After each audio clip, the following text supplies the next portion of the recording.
เปลี่ยนไปทางเด้อป้าคักจีกระเบียงบ้านเฮาเนาะคอเพชรเลยจัง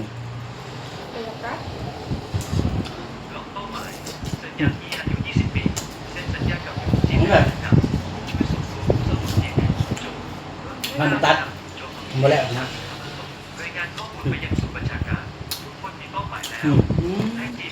คุณอ่าน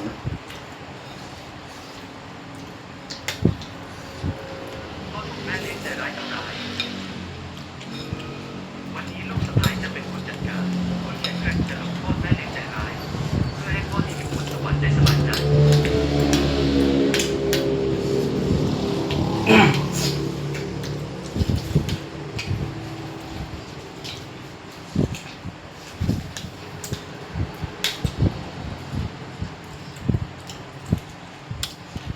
พาคนเข้ามา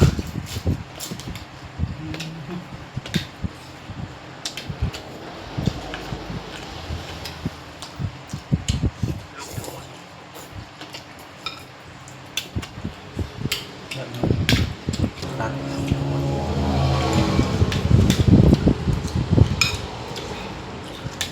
ได้ยินจบว่า เดี๋ยวด้านนอกนะ น้องแอนใจร้าย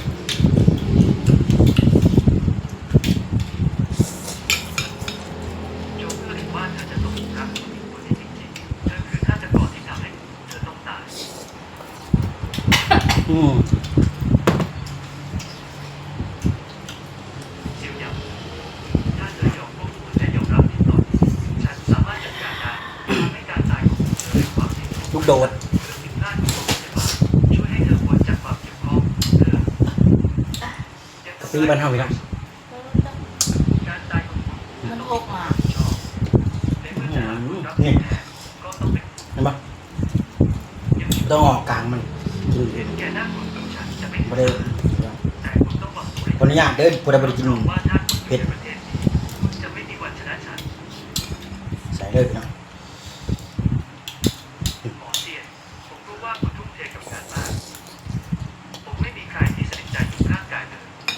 ต่อไปให้หลานชายของผมมาดูแลคุณเถอะคุณหยวนไม่จำเป็นจริงๆ ฉันชินกับการอยู่คนเดียวแล้ว และงานก็ยุ่งมาก ไม่จำเป็นต้องมีใครมาดูแลเลย คุณหมอเซียให้ผมตอบแทนบุญคุณนี้เถอะอย่าทำแบบนี้เลยไม่จำเป็นจริงๆ คุณหมอเซียถ้าคุณไม่ตกลงผมจะไปกินแล้วโอเคงั้นฉันจะไปเจอก่อนคุณปู่เสียไปแล้ว กินได้ สำหรับฉันคุณไม่มีความหมายอะไรฉันไม่มีทางปล่อยให้อยู่ในฮาเลม กินก่อนไหม หลังจากนั้นฉันจะแต่งงานกับเธอแทนเจ้าคนดื้อด้านนี้ให้ตาย ฉันไม่สนใจหรอก ฉันจะไปก่อนคุณช่วยดีไม่ได้อีกแล้ว อย่าทำตัวไม่รู้คุณค่า ก็เสร็จอ่ะ ไอ้ละมอนที่ว่าดำรับไว้ว่าเห็นผลไวเรื่องน้อยสิแล้วมันสิแล้วมันยังสอนอะไรกันบ้างวัน ฉันจะให้โอกาสเธอเป็นครั้งสุดท้าย ตอนนี้เธอกับน้องชายฉันต้องยอมรับผิดและสัญญาว่าจะไม่เป็นศัตรูกับฉันอีกฉันจะขอร้องเพื่อนร่วมฉันให้ปล่อยเธอไป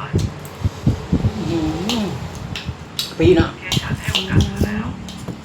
นี่เป็นสิ่งที่เธอเลือกเองผลลัพธ์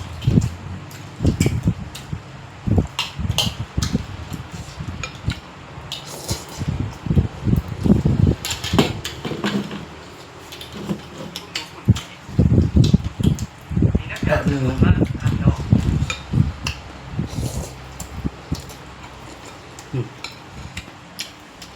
ดูงู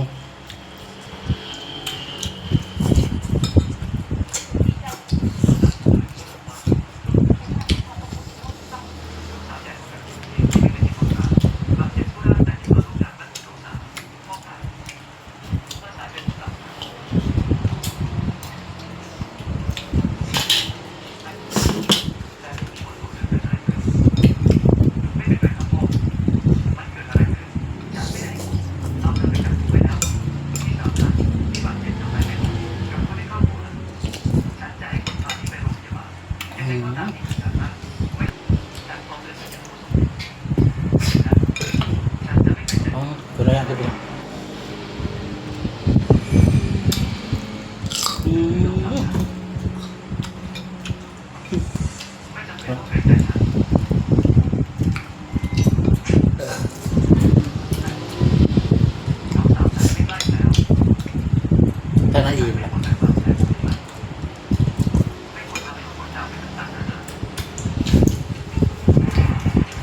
ให้มือ แล้วจากแล้วหมายถึงอะไรบาดเจ็บผู้รักเสียเกียรติเป็นคนทำน้องสาวของนายพี่สาวอยู่มาได้หรือเปล่ายังไม่เคยเจอแบบที่สากลเจียงหวานยิ่งไม่ใช่หรอกผู้หญิงร้ายโดยกำเนิดจริงๆแม้แต่ลูกเต้าของเราเองยังต้องกล้าแบบลูกเต้าสมหวังมาทำร้ายลูกสาวของฉันที่มันเป็นจริงใช่เลยที่มีแค่ในแยกบ้านใช่แม่ฉันแล้วแยกพ่อฉันไปแยกบ้านของฉันไปตอนนี้เวลาที่เธอต้องเดินมาแล้วพ่อค่ะอย่าปล่อยน้องสาวเลยนะคะทั้งหมดเป็นความผิดของฉันเองเพราะฉันทำให้น้องสาวต้อง เห็นไหม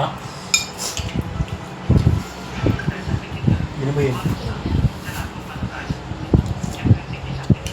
ส่วนของก็คือ เฮ้ยเฮ้ย ทำอะไรฉันไม่คิด เนี่ยยังอิ่ม ปวด ตัวให้มือ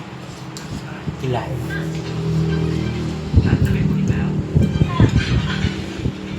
สร้อยที่มีสำคัญคือจะพูดอะไรไม่ได้สร้อยเส้นที่มันเป็น